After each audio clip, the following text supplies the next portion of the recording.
Good morning, everyone. First of all, I'd like to thank our veterans truly for their service to this great country of ours. I'm a veteran of 26 years. And I also want to appreciate, though, the service and the contributions that they're making to other sectors. I'm going to talk about that today, how veterans innovate, how veterans create ideas and execute, specifically in the technology sector. And it's appropriate I do that here at Google, one of our premier technology companies of the world, but also one of our premier human interaction companies of the world, whether humans are interacting with machines or other human beings. I'm going to talk about these technologies today. Three. You know, after 26 years of service, I went off to the world of social entrepreneurism for a while and finally ended up last year as the Chief Strategy Officer of a technology company called Apex Labs. Apex has created Terminator vision for the military and is now using that technology to bring smart glasses and an experience of looking through smart glasses to other human beings, to consumers eventually, but in the commercial and industrial sector. I'm going to talk about that technology today. I'm very excited about it. But two other technologies as well, so you get to know how veterans are contributing to the technology space in very important and meaningful ways. I'm going to present to you a challenge, first by saying, if only, and then I will talk about the solution to that challenge. So look for if only in terms of smart glasses and what we call Skylight. Another challenge in terms of how Ride Scout addresses transportation woes in this country. And a final challenge in terms of how we connect too quickly and how we can slow those connections down. If only we were hands-free. Think about all the devices that we have. I don't know about you all. I have 6 digital devices. 5 of them in my briefcase right now I carry around with me all the time. My briefcase feels like a barbell, literally, while I'm walking. If only I could be free of that. I'm pecking and pushing and looking. If only I could be heads up. I'm constantly looking down at my digital devices. I'm walking across streets. I have to put them down now while I'm driving a car.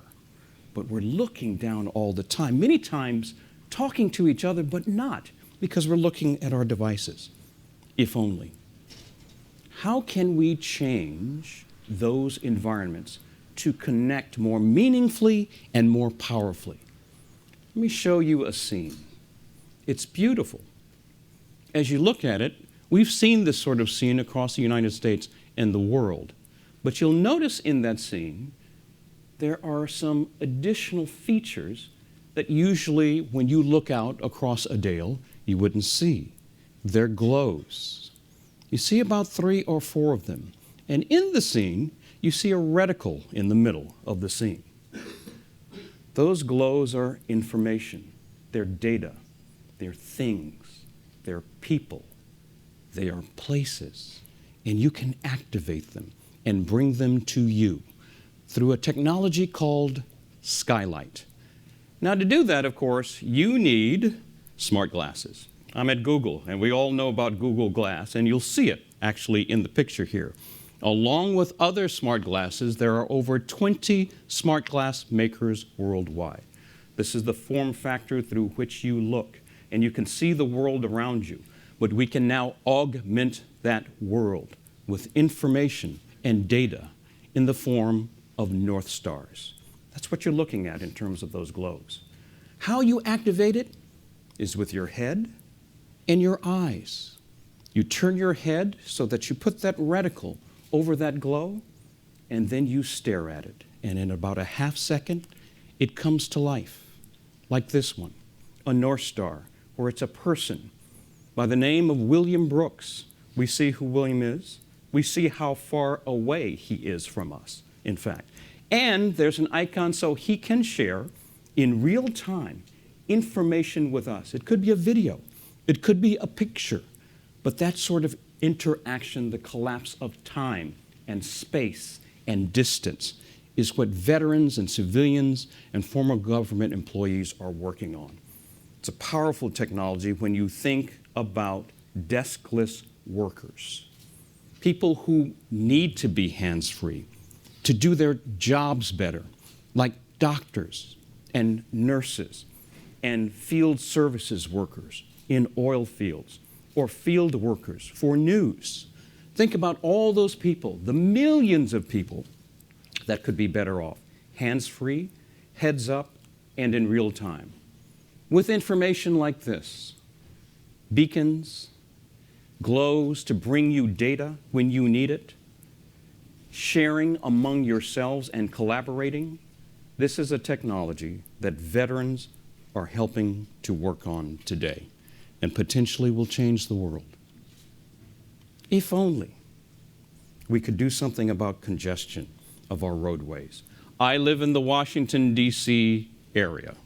You can imagine when I'm driving my car, because I'm one of those single occupants, along with the millions of other single occupants across the United States. I suspect I have some of them in this room, driving and rocking out to Skrillex. But at the same time, of course, emissions abound. There must be a better way to do something about congestion and emissions and car accidents with the millions of cars on the road with just one occupant. 2 veterans are working on that. They're working on a solution that brings together and aggregates all in a city of the options to find a ride, either on a bus, either with a friend, either in another sort of vehicle. So you don't have to shop in many, many, many different areas, even on your mobile device. It aggregates all that for you. It is multinodal versus multimodal. So you can combine different nodes of transportation through RideScout, and you can get from point A to point P to point C very quickly and in real time, sharing that information as well. 2 veterans are working on that. And this is the point of what I want to talk to you about. It is that our veterans are contributing in so many meaningful ways to thinking about innovations and then executing those to make the world a better place. If only we would slow down our communications of consequence. I want to tell you that I find myself checking my email at work, my email at home, my voicemail at work, my voicemail at home, SMXs and texts and you name it, from Facebook to tweets. Oh my goodness, are we busy, busy people. Think about the billions of texts and emails and tweets that go out daily. The speed at which they move, the words that they use. The functional words, when you connect with a friend or a colleague, but are they meaningful words? Are they words of consequence that build and develop relationships? Because we're moving so fast in what I call fast social. There's a veteran who was deployed to Iraq who appreciated the preciousness of letters that he received, especially in other far-off places. The degree to which he had to slow down to read them, to feel the parchment that caused him to reminisce and reflect. And he created Letters. Letters is a cloud and online solution where you can actually create a letter that can be mailed for you. That gets back to this notion of using meaningful words as we slow down to think about loved ones and colleagues and others we want to build relationships with. Letters does that. It combines the technology that we have today in terms of cloud and mobile with old school letter writing. Something many times our kids don't even know how to do. But in this new world, at a place like Google, we know that we can empower people through technology, but at the same time, combine it with old technologies to ensure that human interactions remain rich and meaningful. Three technologies that veterans are working on or veterans are leading on. And the reason I wanted to mention this is that our veterans are more than civic assets.